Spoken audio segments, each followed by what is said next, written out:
வணக்கம் மக்களே. நம்ம கார்த்திக் கதையில ஏப்ரல் 17 என்ன நடக்க போகுது அப்படிங்கறத பத்தி தாங்க இந்த வீடியோல இப்ப நம்ம பார்க்க போறோம். வீடியோவுக்கு மறக்காம லைக் பண்ணிக்கோங்க. நீங்க லைக் பண்றதுதான் எங்களுக்கு அடுத்த வீடியோ போடுறதுக்கு ரொம்ப ரொம்ப இன்ட்ரெஸ்டிங்கா இருக்கும். ஸோ மறக்காம லைக் பண்ணிட்டு இந்த வீடியோவை தொடர்ந்து பாருங்க. என்ன நடக்குது அப்படின்னு பாத்துக்கிட்டீங்கன்னா, நம்ம ஹீரோயின் வந்துட்டு காலையில ஆபீஸ்க்கு கிளம்புறாங்க. அப்ப ஈஸ்வரி என்ன பண்றாங்கன்னா, அம்மாடி ஒரு நிமிஷம் நில்லு, உன்கிட்ட ரொம்ப முக்கியமான விஷயத்த சொல்லணும். ஹீரோயின் கேக்குறாங்க, சொல்லுமா என்ன முக்கியமான விஷயம் அப்படின்னு கேக்குறாங்க.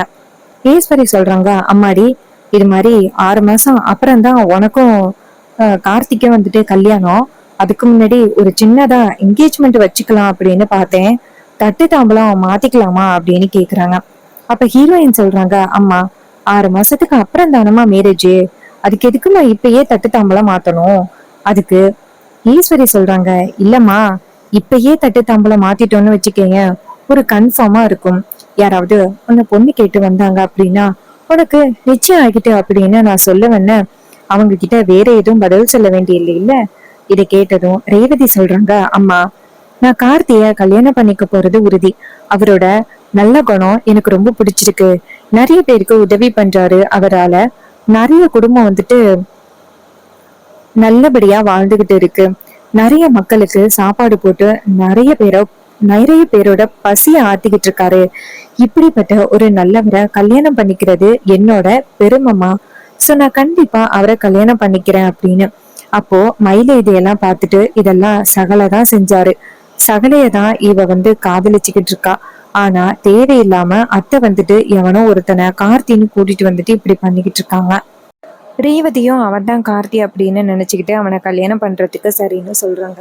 இதெல்லாம் எங்க போய் முடிய போகுதுன்னு தெரியல. அதுக்கு ராஜா சொல்றாரு, மாப்பிள்ள சின்ன மாப்பிள்ள இருக்காருல்ல, அவரு எல்லாத்தையும் பார்த்துப்பாரு, நீங்க கவலைப்படாதீங்க அப்படின்னு. இதை கேட்டதும் மயிலு சொல்றாரு, மாமா இந்த விஷயத்த பத்தி நம்ம ஒருத்தர்கிட்ட சொன்னாதான் சரியா இருக்கும். அதுக்கு ராஜா கேக்குறாரு, யாருக்கிட்ட மாப்பிள்ள. அதுக்கு அவர் சொல்றாரு, வேற யாரு, பாட்டி கிட்டதான். பாட்டி கிட்ட இந்த விஷயத்த பத்தி சொன்னா பாட்டி இதுக்கு என்ன முடிவெடுக்கிறதோ அதை கரெக்டா முடிவெடுத்துருவாங்க. நம்ம பாட்டி கிட்ட இந்த விஷயத்த பத்தி சொல்லலாம் அப்படின்னு சொன்னதும் அவரும் சரி மாப்பிள்ள, எங்க அம்மா கிட்ட சொல்றதுதான் சரியா இருக்கும் அப்படின்னு சொல்லிட்டு 2 பேருமே பாட்டியை சந்திக்கலாம் அப்படின்னு முடிவு பண்றாங்க. ஈஸ்வரி சொல்றாங்க, தட்டு தாம்பலத்தை நல்லபடியா மாத்திக்கிட்டாச்சு. ஸோ இதுக்கப்புறம் உங்க 2 பேருக்கும் என்கேஜ்மெண்ட் ஆயிட்டு அப்படின்னு அர்த்தம். என் பொண்ணு நல்லபடியா வந்துட்டு கார்த்திகோட சந்தோஷமா வாழ போறா அப்படின்ட்டு. அப்ப ஹீரோயின் கேக்குறாங்க, அம்மா நம்ம சைட்ல இருந்து இவங்க எல்லாரும் இருக்கிறாங்க, ஆனா பாட்டி வீட்டு சைட்ல இருந்து யாருமே இல்லை, அவங்க ஏமா வரல. அதுக்கு ஈஸ்வரி சொல்றாங்க, அம்மாடி அவங்க எல்லாரும் ரொம்ப முக்கியமான வேலையா வெளியில போயிட்டாங்க. ஸோ என்னையே வந்துட்டு தட்டு தாம்பலம் மாத்த சொன்னாங்க, அதான் நான் மாத்திட்டேன் அப்படின்னு. ரேவதியும் சரிம்மா அப்படின்னு சொல்லிட்டு, எனக்கு ஆஃபீஸில் வேலை இருக்குது நான் போகிறேன் அப்படின்னு சொல்லிட்டு அந்த இடத்துலேருந்து போகிறாங்க. அவங்க போனதும் வில்லி இருக்காங்கல்ல, அவங்க நேராக ஈஸ்வரியை பார்த்து, மேடம் எப்படியோ ரேவதிக்கு எதிர்க்க தட்டு தாம்பலம் மாற்றியாச்சு, அவள் எதுவுமே சொல்லவே இல்லை, எங்கள் அண்ணனையும் கல்யாணம் பண்ணிக்கிறேன் அப்படின்னு சொல்லிட்டா.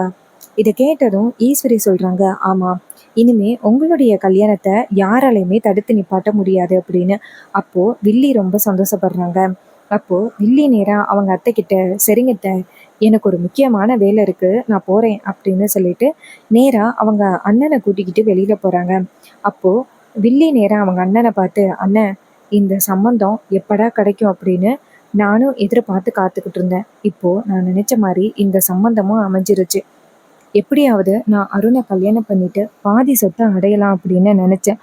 ஆனா சூழ்நிலையால அண்ணன் அந்த டிரைவர் பையன் இடையில வந்துட்டு என்னையும் அருணையும் பிரிச்சுட்டான். இதனால அருண் வந்துட்டு என்னை விட்டு பிரிஞ்சு போயிட்டாரு. அந்த சொத்தும் எனக்கு கிடைக்காம போயிட்டு. இப்போ ரேவதிய நீ கல்யாணம் பண்ணிக்க போற. ரேவதிய கல்யாணம் பண்ணிக்கிட்ட பிறகு அவளுக்கு நிறைய சொத்து வரும். அது எல்லாத்தையுமே நம்ம பேருக்கு எழுதிக்கிட்டு அதுக்கப்புறம் ரேவதிய நம்ம கொண்டாந்து இங்க விட்டுட்டு போயிடலாம். நமக்கு வேண்டியது சொத்து தான் அப்படின்னு. இதை கேட்டதும் அவர் சொல்றாரு, தங்கச்சி நீ கவலைப்படாத, எப்படியாவது ஈஸ்வரியை ஏமாத்தி எல்லா சொத்தையும் ரேவதி பேருக்கு எழுத வச்சு அதுக்கப்புறம் ரேவதி கிட்டேருந்து நம்ம அந்த சொத்து எல்லாத்தையுமே எடுத்துப்போம். நம்ம முக்கியமா இங்க வந்தது எதுக்கு, சொத்தெல்லாம் அபகரிக்கிறதுக்கு தானே அப்படின்னு. இதை கேட்டதும் வில்லி சொல்றாங்க, ஆமாண்ண, ஆனா இக்காரணம் முன்னிட்டும் நம்ம இந்த விஷயத்துக்கு தான் வந்திருக்கோம் அப்படின்னு அந்த ஈஸ்வரிக்கு தெரியக்கூடாது அப்படின்னு. அதுக்கு அவர் சொல்றாரு, அதெல்லாம் நம்ம இதுக்கு தான் வந்திருக்கோம் அப்படிங்கிற விஷயம் அவளுக்கு தெரியாது, நீ கவலைப்படாத அப்படின்னு சொல்றாங்க. அதுக்கு வெள்ளி சொல்றாங்க, அங்க பாருங்க, அது மட்டும் இல்லாத ரேவதியோட மனசுல நீங்க இடம் பிடிக்கணும், அதுதான் ரொம்ப முக்கியம். நீங்க ரேவதியோட மனசுல இடம் பிடிச்சிட்டீங்க அப்படின்னா சொத்தை ஈஸியா வந்து அவகிட்டேருந்து எழுதி வாங்கிடலாம். அதுக்கு இவர் சொல்றாரு, அதெல்லாம் எனக்கு கை வந்த கலை, நான் பாத்துக்கிறேன், நீ என்னை பத்தி கவலைப்படணும் அப்படின்னு அவசியமே இல்லை அப்படின்னு சொல்லிட்டு பேசுறாங்க. இன்னொரு பக்கம் நம்ம மயிலும் ராஜாவும் இருக்காங்கல்ல, அவங்க 2 பேரும் நேரா பாட்டி வீட்டுக்கு போறாங்க. அப்போ பாட்டி வந்துட்டு வீட்டுல உட்காந்துருக்காங்க. ராஜாவும் மயிலும் வரத பாட்டி பாக்குறாங்க. பாட்டி பார்த்துட்டு, என்ன இது ரொம்ப நாள் கழிச்சு இவங்க 2 பேரும் வந்திருக்காங்க அப்படின்ட்டு. ராஜா நேரா பாட்டிக்கிட்ட போயிட்டு, அம்மா ஊர்லேருந்து வந்துட்டீங்களா? நீங்க எப்போ ஊர்லேருந்து வருவீங்க அப்படின்னு நானும் எதிர்பார்த்து காத்துக்கிட்டு இருந்தேன். அப்போ பாட்டி கேட்குறாங்க, ஏன்யா என்னாச்சு, ஏதாவது பிரச்சனையா? நான் எப்போ ஊர்லேருந்து வருவேன் அப்படின்னு காத்துக்கிட்டு இருந்தேன் அப்படின்னா கண்டிப்பா ஏதோ ஒரு பிரச்சனை அப்படிங்கிறது நல்லாவே தெரியுது. என்னையா ஆச்சு அப்படின்னு கேட்குறாங்க. அதுக்கு ராஜா சொல்றாரு, அம்மா இங்க ரொம்ப நாளைக்கு முன்னாடி ரேவதிக்கு ஒரு பெரிய விபத்தாகிருச்சு. அதனால அவளுக்கு பழைய ஞாபகங்கள் எல்லாமே மறந்து போச்சு. எப்படின்னா ஒரு 3 வருஷத்துல நடந்த எல்லா விஷயமும் நடந்து போச்சு, மறந்து போச்சு. 3 வருஷத்துல என்னென்ன நடந்துச்சு அப்படின்னு உங்களுக்கு நல்லாவே தெரியும். மாப்பிள்ளையோட கல்யாணம், அப்புறம் உங்களோட அந்த ஞாபகம் எல்லாமே மறந்து போச்சு. ஈஸ்வரி அந்த சூழ்நிலையை பயன்படுத்தி கார்த்தியை வீட்டை விட்டு அனுப்பிட்டா. எவனோ ஒருத்தனை கார்த்தின்னு கூட்டிட்டு வந்துட்டு அவனை ரேவதிக்கு கல்யாணம் பண்ணி வைக்கிறதா தட்டு தாம்பூலமெல்லாம் மாத்திட்டா. இதை கேட்டதும் பாட்டி அதிர்ச்சி ஆகுறாங்க. என்னையா சொல்ற, இவ்வளோ பெரிய விஷயம் நடந்துச்சா? ஏன் அந்த ஈஸ்வரி இவ்வளோ பெரிய அநியாயத்தை பண்றா அப்படின்ட்டு. அதுக்கு அவர் சொல்றாரு, உங்களுக்கே தெரியாதா, ஈஸ்வரி எப்படியாவது மாப்பிள்ளைய வீட்டை விட்டு அனுப்பணும் அப்படின்னு நினச்சிக்கிட்டு இருந்தா. அவளுக்கு தகுந்த மாதிரி இந்த விஷயம் நடந்துருச்சு. அப்போ அவ என்ன பண்ணுவா, மாப்பிள்ளைய வீட்டை விட்டு அனுப்புறதுக்கு தானே பண்ணுவா. இப்போ என்ன பண்றதுன்னே தெரியல பாட்டி அப்படின்னு. பாட்டி கேக்குறாங்க, இவ்வளவு பெரிய வேலையை பார்த்துக்கிட்டு இருக்காளா? தான் பொண்ணுக்கு பழைய ஞாபகங்கள் இல்ல அப்படிங்கிறத பயன்படுத்தி எவனோ ஒருத்தனை கார்த்தின்னு கூட்டிட்டு வந்துட்டு அவனை வந்து கல்யாணம் பண்ணி வைக்க போறாளா? என்ன அவளுக்கு மூளை இல்லையா? இன்னும் கொஞ்ச நேரத்துல நான் வரேன் அப்படின்னு சொல்லிட்டு பாட்டி நேரா ராஜா கிட்ட விஷயத்த சொல்ல, ராஜா சொல்றாரு, அம்மா நீங்க வந்தாதாம்மா சரியா இருக்கும். வந்து ஈஸ்வரிய 4 கேள்வி கேளுங்க, அப்பதான் வந்து அவளுக்கு அறிவு வரும் அப்படின்னு சொல்ல, பாட்டி சொல்றாங்க, ஐயா நான் பாத்துக்கிறேன், இனிமே அவ என்ன பண்றா அப்படிங்கிறத நானும் பாக்குறேன். தட்டு தாம்பலமா மாத்திரா தட்டு தாம்பலம்? என் பேரனை ரேவதிக்கு கல்யாணம் பண்ணி வச்சுட்டு இப்ப தட்டு தாம்பலம் மாத்திராளா? இருக்கு அவளுக்கு.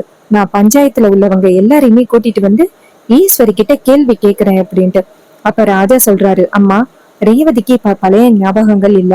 டாக்டர் என்ன சொன்னாங்க அப்படின்னா ரேவதிக்கு பழைய ஞாபகங்களை ரொம்ப கட்டாயப்படுத்தி வர வச்சா அதுவே அவளுக்கு ரொம்ப பிரச்சனை ஆகும் அப்படின்னு டாக்டர் சொல்லியிருக்காங்க. சோ எதுவா இருந்தாலும் கொஞ்சம் பார்த்துதாமா பண்ணணும். அதுக்கு பாட்டி சொல்றாங்க, ஐயா அத நான் பாத்துக்கிறேன். ஈஸ்வரிக்கு எப்படி முடிவு கட்டுறது அப்படிங்கிறது எனக்கு தெரியும். அவ இப்படியெல்லாம் பண்ணவே கூடாது. அதுவும் பஞ்சாயத்தை மீறி இதெல்லாம் பண்ணிக்கிட்டு இருக்கான்னா அவளை சும்மா விடக்கூடாது அப்படின்னு. இதை கேட்டதும் ராஜா சொல்றாரு, சரிம்மா நீங்க வாங்க, நீங்க எப்ப வருவீங்க அப்படின்னு நான் காத்துக்கிட்டு இருக்கேன் அப்படின்னு சொல்லிட்டு நேரா வீட்டுக்கு போறாங்க. பாட்டி என்ன பண்றாங்கன்னா நேரா பஞ்சாயத்து தலைவர்களை போய் பாக்குறாங்க. பஞ்சாயத்து தலைவர்கள் சொல்றாங்க, சொல்லுங்கம்மா என்ன இந்த பக்கமா வந்திருக்கீங்க அப்படின்னு. அதுக்கு பாட்டி சொல்றாங்க, உங்க எல்லாருக்கும் தெரியும், ரொம்ப நாளைக்கு முன்னாடி என் பேரனுக்கும் என் பேத்திக்கும் காசு வெட்டி போட்டீங்க. ஆனா கோர்ட்டுல வந்து 2 பேருமே விவாகரத்து அப்ளை பண்ணாங்க. ஆனா கோர்ட்டுல 2 பேரும் சேர்ந்து வாழட்டும் அப்படின்னு சொல்லிட்டாங்க. நீங்க வந்து எனக்கு இப்ப உதவி பண்ணணும். அதுக்கு அவங்க சொல்றாங்க, அம்மா பஞ்சாயத்துல அவங்க 2 பேருமே ஒண்ணு சேர்ந்து வாழ வேண்டாம் அப்படின்னு முடிவு பண்ணிட்டோம். சோ நீங்க வந்துட்டு இப்படி பேசுறது சரியே கிடையாது. பஞ்சாயத்தை மீறி நீங்க கோர்ட்டுக்கு போனதுக்கு நாங்க பொறுப்பாக முடியாது. உடனே பாட்டி சொல்றாங்க, சரி அப்ப நீங்க வரமாட்டீங்கல்ல, நான் பாத்துக்கிறேன் அப்படின்னு சொல்லிட்டு பாட்டி ஒரு வக்கீல்கிட்ட போயிட்டு விஷயத்த சொல்றாங்க. வக்கீல் சொல்றாரு, மேடம் அவ்வளவுதானே, நாங்க பாத்துக்கிறோம் அப்படின்னு சொல்லிட்டு நேரா பாட்டி வந்துட்டு வக்கீல கூட்டிக்கிட்டு ஈஸ்வரியோட வீட்டுக்கு வராங்க. அப்ப பாட்டி வீட்டு வாசல்ல நின்னுகிட்டு, ஏ ஈஸ்வரி வீட்டுக்குள்ள இருக்கியா, வெளியில வா அப்படின்னு சொல்றாங்க. அப்போ ஈஸ்வரிக்கு பாட்டியோட சத்தம் கேட்டதும் ஈஸ்வரி வெளியில வந்துட்டு, என்ன இது, அந்த கெவிலியோட சத்தம் மாதிரி கேக்குது, என்ன அப்படின்ட்டு வெளியில வராங்க. அப்போ ராஜா மயிலி எல்லாருமே வெளியில வராங்க. ரோஹிணி அவங்க பாட்டிய பார்த்துட்டு, பாட்டி வாங்க பாட்டி, நல்லா இருக்கீங்களா அப்படின்னு கேக்குறாங்க. அதுக்கு பாட்டி சொல்றாங்க, அம்மாடி நான் நல்லா இருக்கேன், எங்க உன் அம்மா, வெளியில வர சொல்லு அப்படின்னு. அப்போ ரோகிணி சொல்றாங்க, சரிங்க பாட்டி இந்த வரேன் அப்படின்ட்டு நேரா வீட்டுக்குள்ள போயிட்டு, அம்மா உங்களை பாட்டி கூப்பிட்டாங்க அப்படின்னு. ஈஸ்வரி கேக்குறாங்க, அவ கூப்பிட்டா அப்படிங்கிறதுக்காக நான் வெளியில போகணுமா, நான் வர முடியாது அப்படின்னு. அதுக்கு ரோகிணி சொல்றாங்க, அம்மா பாட்டி கூப்பிடுறாங்க, நீங்க வந்துதான் ஆகணும். பாட்டி வக்கீலையும் கூட்டிட்டு வந்திருக்காங்க, ஏதோ முக்கியமான விஷயமா இருக்குமோ அப்படின்னு தோணுது, வாங்கம்மா அப்படின்ட்டு. இதை கேட்டதும் ஈஸ்வரி ஷாக் ஆகுறாங்க. என்னது, வக்கீலோட வந்திருக்காளா, எதுக்கு வக்கீலோட வந்திருக்கா அப்படின்ட்டு வெளியில வராங்க. வெளியில வந்துட்டு நேரா பாட்டிய பாக்குறாங்க. பாட்டி சொல்றாங்க, ஏய் என் பேத்தியோட ஞாபக மறதிய வச்சு என் பேரனையும் பேத்தியையும் பிரிக்கலாம் அப்படின்னு நீ முடிவு பண்ணிருக்காமல. எவனோ ஒருத்தனை கார்த்தின்னு கூட்டிட்டு வந்துட்டு அவன் தான் கார்த்தின்னு சொல்லி ரேவதிக்கு கல்யாணம் பண்ணி வைக்க போறியாம்ல. நீ பண்றது கொஞ்சம் கூட நியாயமா இருக்கா? ஏண்டி இப்படி கேடுகட்ட வேலையெல்லாம் பண்ற அப்படின்ட்டு. அதுக்கு ஈஸ்வரி சொல்றாங்க, அப்படிதான் பண்ணுவேன். நீ மட்டும் வேற பேரை சொல்லி உன் பேரை என் பொண்ணை கல்யாணம் பண்ணாங்க, அவனுக்கு நான் பதிலடி கொடுக்க வேண்டாமா அப்படின்னு. அதுக்கு பாட்டி சொல்றாங்க, நீ பண்றது ரொம்ப பெரிய தப்பு. என் பேரை மேல எந்த தப்புமே இல்லை, நீ பண்றது ரொம்ப பெரிய அநியாயம் அப்படின்னு. அதுக்கு ஈஸ்வரி சொல்றாங்க, நான் பண்றது அநியாயம் அப்படின்னா நீ பண்றது எப்படிப்பட்ட அநியாயம்? நீங்க பண்றது எல்லாமே நியாயமா? இங்க பாரு, மரியாதையா இந்த இடத்த விட்டு போயிரு அப்படின்ட்டு. அதுக்கு பாட்டி நேரா வக்கீல பார்த்து, வக்கீலையா நீங்களே சொல்லுங்க, அப்பதான் அவ புத்திக்கு உரைக்கும் அப்படின்ட்டு. அப்ப வக்கீல் நேரா ஈஸ்வரிய பார்த்து, இங்க பாருங்க மேடம், கோர்ட்டுல வந்துட்டு இவங்க 2 பேரும் சேர்ந்து வாழலாம் அப்படின்னு சொல்லியிருக்காங்க. 6 மாசம் ஒருத்தர் ஒருத்தர் புரிஞ்சுக்கணும், ஒன்னா இருக்கணும் அப்படின்னு சொல்லியிருக்காங்க. ஆனா நீங்க வந்துட்டு அவங்க 2 பேரையும் வந்து பிரிக்கிற விதமா இப்படி பேசுறது ரொம்ப பெரிய தப்பு. அது சட்டத்துக்கு புறம்பானதும் கூட. நீங்க மட்டும் இந்த சட்டத்தை மதிக்காம இப்போ உங்க பொண்ணுக்கு வந்துட்டு கல்யாணம் பண்ணி வச்சீங்க அப்படின்னா கண்டிப்பா உங்களை கைது பண்ற மாதிரி வரும். இதை கேட்டதும் ஈஸ்வரி ஷாக் ஆகுறாங்க. பாட்டியை நேரா ஈஸ்வரிய பார்த்து, இங்க பாரு, எனக்கு எதுவுமே தெரியாது அப்படின்னு நீ நினைச்சுக்கிட்டு இருக்கியா? எனக்கு எல்லாமே தெரியும். என் பேரனுக்கு ஏதாவது அநியாயம் நடந்துச்சு அப்படின்னா எங்க இருந்தாலும் நான் கண்டிப்பா வந்துருவேன். இதுக்கப்புறம் ஏதாவது என் பேரனுக்கு நீ பிரச்சனை கொடுக்கணும், என் பொண்ணை பேரங்கிட்டே இருந்து பிரிக்கணும் அப்படின்னு நினைச்ச உன்னை சும்மா விட மாட்டேன் அப்படின்னு. இதை கேட்டதும் ஈஸ்வரி ரொம்ப அதிர்ச்சி ஆகுறாங்க. வக்கீல் நேரா ஈஸ்வரிய பார்த்து, இங்க பாருங்க மேடம், நாங்க சொல்றது உண்மைதான். இப்ப மட்டும் உங்க பொண்ணுக்கு 2வது கல்யாணம் பண்ணீங்க அப்படின்னா சோ அவங்கள நாங்க கைது பண்ற மாதிரி வரும். இது கேட்டதும் ஈஸ்வரி ரொம்பவே அதிர்ச்சி ஆகுறாங்க. ராஜா நேரா ஈஸ்வரிய பார்த்து, ஈஸ்வரி அவசரப்பட்டு முடிவெடுக்காத, அவங்க சொன்னது கேளு அப்படின்ட்டு. இதை கேட்டதும் ஈஸ்வரி சொல்றாங்க, சரி அப்படின்னு சொல்றாங்க. இதை பார்த்துட்டு பாட்டி ரொம்ப சந்தோஷப்படுறாங்க. அப்புறம் ஈஸ்வரி சொல்றாங்க வக்கீல பார்த்து, சார் நான் வந்துட்டு என் பொண்ணுக்கு 2வது கல்யாணம் பண்ணல அப்படின்னு. இதை கேட்டதும் வக்கீலும், சரிங்க மேடம், நீங்க ஏதாவது முயற்சி பண்ணீங்க அப்படின்னா அப்புறம் உங்களுக்கு தான் பிரச்சனை அப்படின்னு சொல்லிட்டு அவர் அந்த இடத்துல இருந்து போறாரு. பாட்டி நேரா ஈஸ்வரிய பார்த்து, இப்போ உனக்கு பயம் வந்துருச்சு இல்ல, இதுக்கப்புறம் ஏதாவது இந்த மாதிரி பண்ண அவ்வளவுதான், என் பேரனோட வாழ்க்கைய காலி பண்ண பாக்குறேன் அப்படின்னு சொல்லிட்டு பாட்டி எச்சரிச்சுட்டு அந்த இடத்துல இருந்து போறாங்க. இதையெல்லாம் பார்த்ததும் ஈஸ்வரிக்கு செம்ம காண்டாகுது. நேரா அவங்க புருஷனை பார்த்து, உங்களோட வேலை தானே இது, அந்த கிழவிய அங்க கூட்டிட்டு வந்தது. அதுக்கு அவர் சொல்றாரு, இங்க பாரு ஈஸ்வரி, நீ வந்து நம்ம பொண்ணுக்கு எவ்வளவு பெரிய அநியாயத்தை பண்ண பார்த்த, அதை நான் தடுத்தேன். அது நீ தப்புன்னு நினைக்கிறியா? ஈஸ்வரி சொல்றாங்க, நீங்க பண்ணது தப்புதான். அவன் மட்டும் பேரை மாத்திட்டு வந்து எவ்வளவு பெரிய விஷயத்த பண்ணா, அவன் பண்ணது மட்டும் சரியா அப்படின்னு சொல்லிட்டு பேசுறாங்க. இதையெல்லாம் கேட்டுட்டு ராஜா சொல்றாரு, நீ பண்ணது தப்புதான். என் பொண்ணோட வாழ்க்கையை காப்பாத்துறதுக்காக நான் எங்க அம்மா கிட்ட விஷயத்த சொல்லி அம்மாவை அங்கேயே கூட்டிட்டு வந்தேன். அப்படி தாண்டி பண்ணுவேன் அப்படின்னு சொன்னதும் நம்ம ஈஸ்வரிக்கு செம்ம காண்டாகுது. சோ இந்த கதை உங்களுக்கு பிடிச்சிருக்கா? இந்த கதை பிடிச்சிருந்துச்சுன்னா இந்த வீடியோவுக்கு மறக்காம லைக் பண்ணிக்கோங்க. நீங்க லைக் பண்றதுதான் எங்களுக்கு அடுத்த வீடியோ போடுறதுக்கு ரொம்ப ரொம்ப இன்ட்ரெஸ்டிங்கா இருக்கும். ஸோ மறக்காம லைக் பண்ணிட்டு இந்த வீடியோவை திறந்து பாருங்க.